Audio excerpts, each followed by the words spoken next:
Don't just live for tomorrow, or just live in yesterday. Just be glad for all you have that's in today. And though you've come through many obstacles. Hey everyone, Connie here, and welcome to my blind reaction to Trick or Treat Scooby-Doo.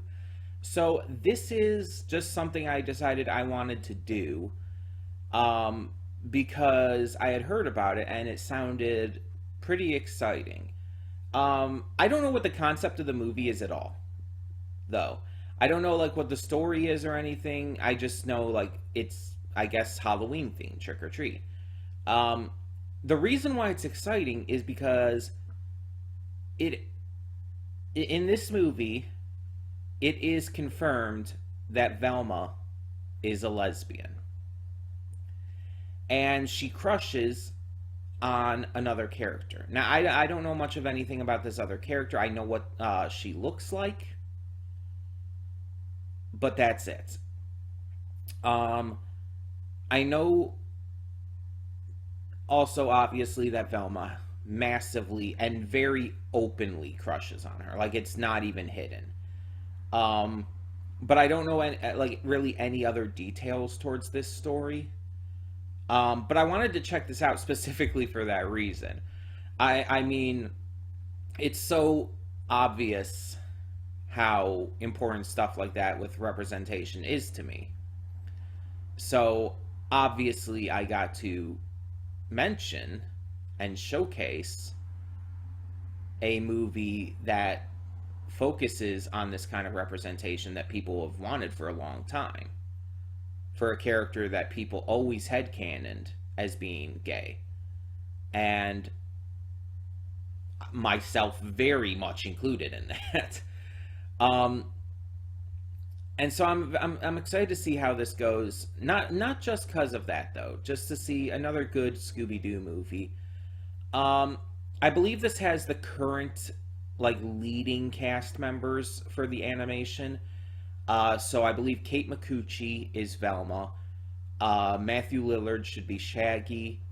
Gray Griffin as Daphne, and I think Frank Welker is still voicing Fred. I think. I'm not 100% on that. I'm not sure who does Frank voice Scooby-Doo as well? I'm not sure. Or did someone else voice Scooby-Doo? I'm not sure on that one, but I know the other ones for sure. I think it's I think it's that same cast. But we'll see for sure. I might not be able to tell like, just by the voices, but Daphne I should at least. Gray Griffin has a very distinct voice, and Kate Micucci I probably will as well. Matthew Lillard's Shaggy, though, it's like most Shaggies sound at least mostly the same, so I don't know if I'd be able to tell just from the voice with him. But yeah, again, I don't really know anything about the story of this. Just with the title, Trick or Treat, it's like, okay, it's Halloween, it's trick-or-treating. I need more info than that. Because Scooby-Doo kind of always has that Halloween-type vibe to it anyway. I mean, that's just kind of the style of the show, or movies, or whatnot. So, it's like that's not really saying much for like what could be the focus here. But we'll definitely see. I'm excited, and I know that Velma being gay will not always carry over to every Scooby-Doo property that comes in the future. Like, I don't know if it's going to carry over, for example, to the Velma series, the one starring Mindy Kaling. I don't know if that's going to carry over to that at all. But that doesn't change the fact that within this movie and everything, she is canonically gay. And headcanon can still exist otherwise. So, we'll see how this goes. I'm hoping for good things. And I'm hoping just it's a good Scooby-Doo movie nonetheless. I haven't seen a lot of the more recent ones. I saw the 13 Ghosts one, um, and I saw Scoob, but there's a lot of more semi-recent ones that I haven't seen for Scooby-Doo movies and all. But let's check this out. So, when the screen fades to black, pause this redirect and go to the description below. Follow the link to the reaction, and after you watch it, come back here to the redirect and resume play. Because after it fades black and then fades back in, everything from that point forward will be my afterthoughts and will contain spoilers to the movie. So, that being said, thank you so much for tuning in, and I will see you at the reaction. And we are back, and we'll begin with spoilers in 3, 2, 1, now. Okay, so first off, I'm glad they didn't make it too obvious with Coco, though it was also still pretty obvious with it being the warden. Again, that was my, guess, pretty much since we met him, and it's you're behind it, aren't you? And it's even the thing about, having the, electric, the cell, force fields, even that was super fucking suspicious. I didn't necessarily guess that the ghosts were, or ghouls, or whatever you want to call them, I didn't necessarily guess that they were robots. That didn't come across, though looking back on it, it's obvious, the pancake flipping robot and everything, and his just insane level of technology in that prison. Also, the fact that he was just an overzealous fan trying to recreate a mystery for, or create a mystery for them, to kind of live up the legacy, reminds me of Scream 5. Except obviously with less murder. Seriously, Scream 5 did the same thing. Overzealous fans trying to live up the legacy and give, a good installment in the Stab franchise within the universe of Scream. It's it's the same kind of thing, just obviously in a more family-friendly way. But I'm gonna say right off the bat, overall, this movie was meh. It wasn't anything special. I've seen much better Scooby-Doo films. Obviously, you had the classic films like Zombie Island. You have Cyber Chase. You have Witch's Ghost. Those are the highlights of Scooby-Doo. And obviously, there's been plenty of Scooby-Doo movies prior to that, like Reluctant Werewolf and all of that, and Ghoul School. But in my eyes, the peak of Scooby-Doo was with those I think 90s, I want to say, movies. 90s, early 2000s. Starting with Zombie Island and all. That was the peak of Scooby-Doo, in my opinion. And this is just okay. It's not bad. I would not call this bad. It's just kind of there. And really, the biggest appeal of it is obviously Coco and Velma and all the gay and all. Coco is the only quote unquote new, I guess you could use that word, character in this that is interesting. All the other new characters are very bland, really.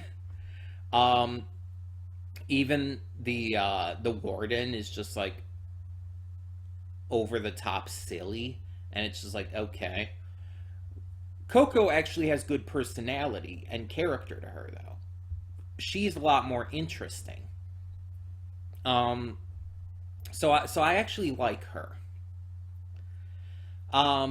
Her personality was great. Her design was fantastic. I actually loved her design. Obviously based off of other characters within this kind of fashion designer archetype and everything.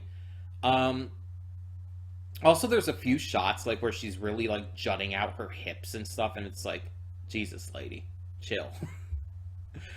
And then obviously all the gay stuff with Velma, massively simping for her, and by the end you find out she actually kind of returns the favor.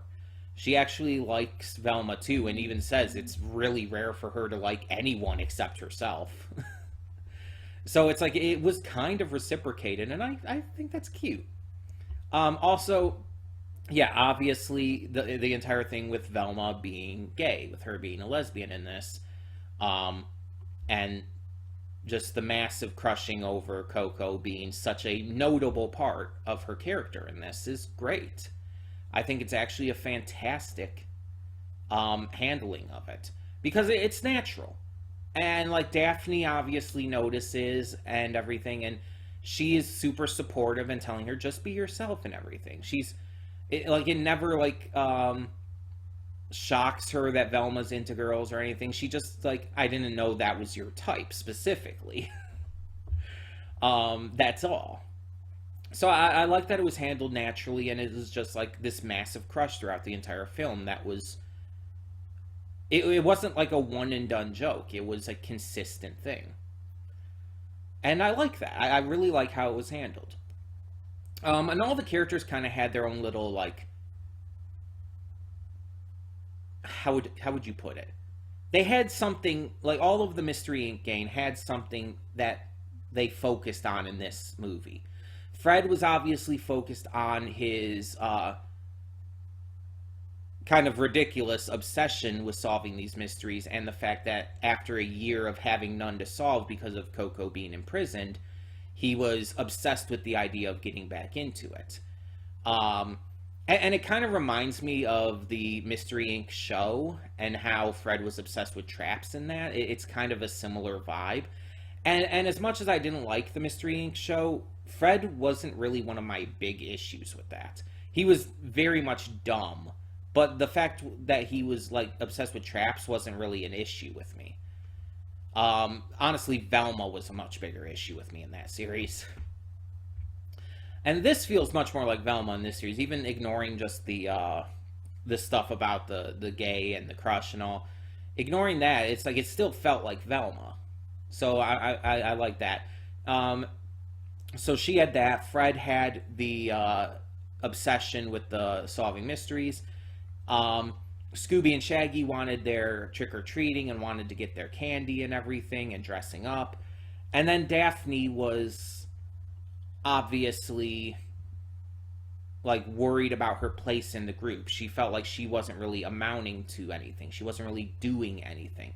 Everyone else had these important jobs, and she felt like kind of left behind because of it. And then at the end, apparently Fred tells her, like, it's like, you've always been the leader. It's like, what? Since when? I'm sorry, but there's one, like, some people could say, oh, there's not really a leader per se, just with how it's, with what kind of, like, dynamic they have. But also with the dynamic they have, Fred has obviously always been the leader. That's just how it's been. Now, I don't mind Daphne being the leader or whatnot in like, future projects, maybe. I think that's a great idea. But, like, the idea that, like, you've always been the leader, it's like, what? No, she hasn't.